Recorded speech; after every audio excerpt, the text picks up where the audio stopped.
Hello friends, welcome to my YouTube channel JK resources. Friends, आज हम discuss करने वाले हैं JK BOSE class 10th social science का क्वेश्चन पेपर जो 17 फरवरी को कंडक्ट किया गया जम्मू एंड कश्मीर के सॉफ्ट जोन्स और हार्ड जोन्स में। और साथ ही मैं आपको ऑब्जेक्टिव्स के आंसर्स भी बताऊंगा, इसलिए वीडियो को एंड तक ज़रूर देखिए। और चैनल पर पहली बार आए हो तो चैनल को सब्सक्राइब करना ना भूले और हमारे टेलीग्राम पर जुड़ना ना भूले। अगर हम इस क्वेश्चन पेपर की बात करें जिसमें आपको टोटल नंबर ऑफ क्वेश्चन 17 मिले थे और ये एक्स सीरीज का क्वेश्चन पेपर है जिसमें आपको टाइम 3 घंटे का मिला था और मैक्सिमम मार्क्स 80 होते हैं। अगर हम सेक्शन ए की बात करें, सेक्शन ए में ऑब्जेक्टिव टाइप क्वेश्चंस थे, हर एक ऑब्जेक्टिव का 1 मार्क था। पहला ऑब्जेक्टिव था when did the treaty of Vienna takes place. इसके 4 ऑप्शंस थे। पहला था 1815 AD, दूसरा था 1828 AD, ऑप्शन सी था 1820 AD और चौथा ऑप्शन था 1819 AD। इसका सही आंसर है option A 1815 AD।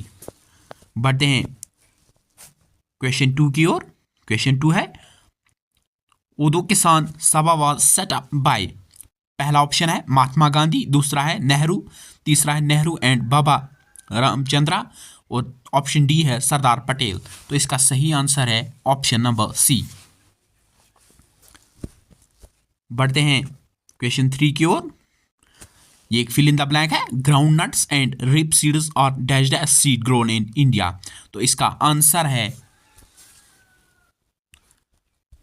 Oil. Ground nuts and rape seeds are oil seeds grown in India. बढ़ते हैं ऑब्जेक्टिव 4 की ओर।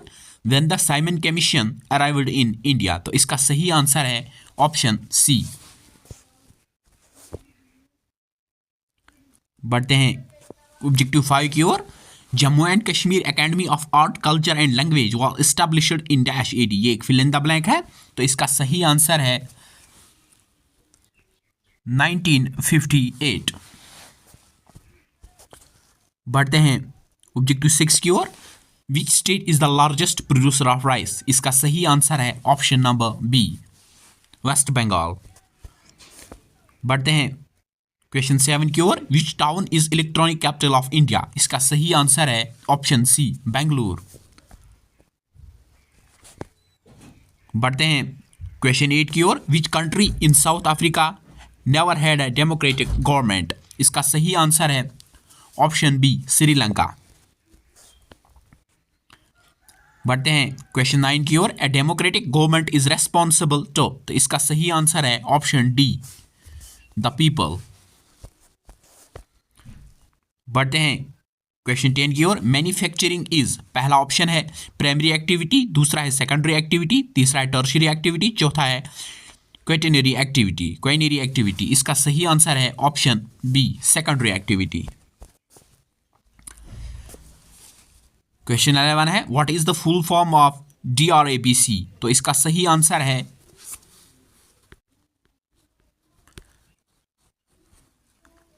Danger response airways breathing and circulation. Danger response airways breathing and circulation. बढ़ते हैं question 12 की ओर। Choose which of the following is not a natural disaster. इसका सही answer है ऑप्शन सी फायर। बढ़ते हैं क्वेश्चन 13 की ओर। The Jammu region is also known as the land of. इसका सही आंसर है ऑप्शन ए टेम्पल्स। बढ़ते हैं क्वेश्चन 14 की ओर। Dash dash was the Maharajas of Jammu and Kashmir at the time of accession. तो इसका सही आंसर है महाराजा हरि सिंह। इसी तरह बढ़ते हैं क्वेश्चन 15 की ओर। Dash dash is the largest oil producing area in India. ये एक फिल इन द ब्लैंक है। तो इसका सही आंसर है Rajasthan.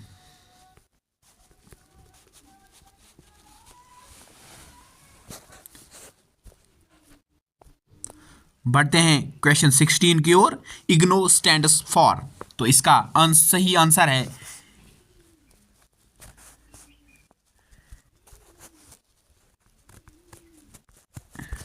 Indira Gandhi National Open University. Indira Gandhi National Open University. बढ़ते हैं क्वेश्चन 17 की ओर। How many union territories are there in India? इसका सही आंसर है ऑप्शन बी।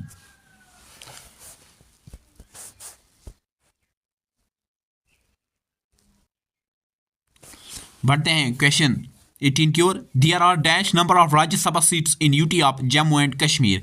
तो इसका सही आंसर है 4।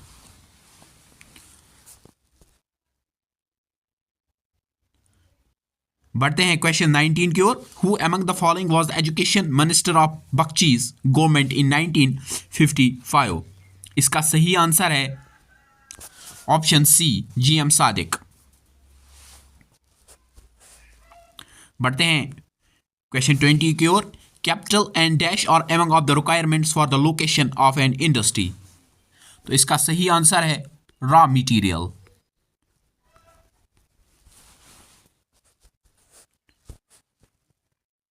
बढ़ते हैं सेक्शन बी की ओर, जो शॉर्ट आंसर टाइप क्वेश्चन थे। हर एक क्वेश्चन के 3 मार्क थे। जो आपका आंसर लिखना था वो 40 to 60 वर्ड्स लिखना था, जिसमें पहला क्वेश्चन था what is meant by idea of satyagraha. दूसरा क्वेश्चन था what was the impact of great depression on Indian economy, या इसका और क्वेश्चन था write some of the inventions that helped the growth of textile industries. Question number 4 था Why were the Corn Law scrapped? Explain any 3 reasons. या इसका और question था What were the efforts made by Dogra Maharaja Ranbir Singh to organize slick industries in Kashmir? Question number 5 था Explain any 4 characteristics of commercial farming in India. Question number 6 था Describe the distribution of iron ore in India. Question number 7 था A few subjects in various lists of Indian Constitution are given here. Group them under the union, state and co-current lists as provided in the given table. आपको कुछ नाम दिए गए थे, उसमें आपको एक टेबल फिल करना था कि कौन पार्ट यूनियन में आएगा, कौन सा पार्ट स्टेट में आएगा, कौन सा पार्ट कॉनकरेंट लिस्ट में आएगा।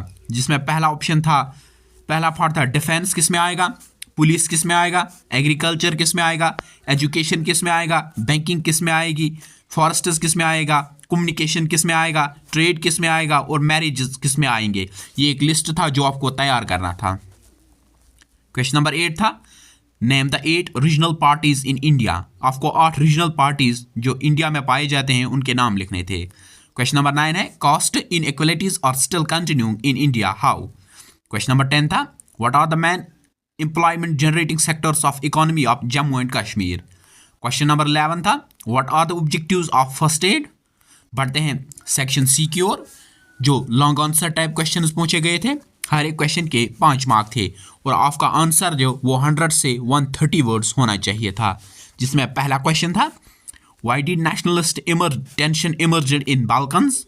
दूसरा क्वेश्चन था What are the different forms of power sharing in modern democracies? Explain your answer with example. तीसरा क्वेश्चन था How have technical and economical development led to the more consumption of resources? Question number 4 था What are the main reasons of slow growth of handicrafts and handloom industries in UT of Jammu and Kashmir? Question number 6 था Read and explain the answer. एक passage दी गई थी जिसको आपको अच्छी तरह से रीड करना था, उसके क्वेश्चंस दिए गए थे। जिसमें से पहला क्वेश्चन था name the writer who wrote on the issue of caste discrimination. इसका आंसर इस पैसेज में ही था।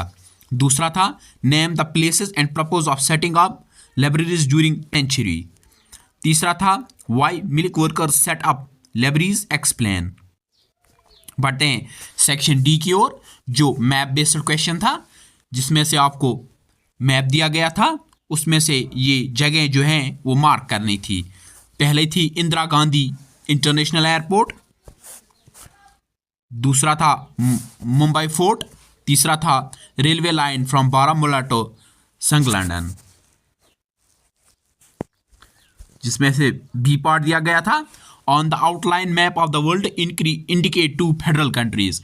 वही मैप था जिसमें अब वर्ल्ड मैप, जिसमें से आपको 2 फेडरल कंट्रीज को शेडिंग करनी थी। तो आज के सेशन में इतना ही, मिलते हैं आपसे इसी तरह नेक्स्ट एजुकेशनल वीडियो में। तब तक के लिए पढ़ते रहिए। अगर आपको हमारी ये वीडियो पसंद आई हो तो वीडियो को लाइक कीजिए और ज़्यादा से ज़्यादा शेयर कीजिए। Thank you.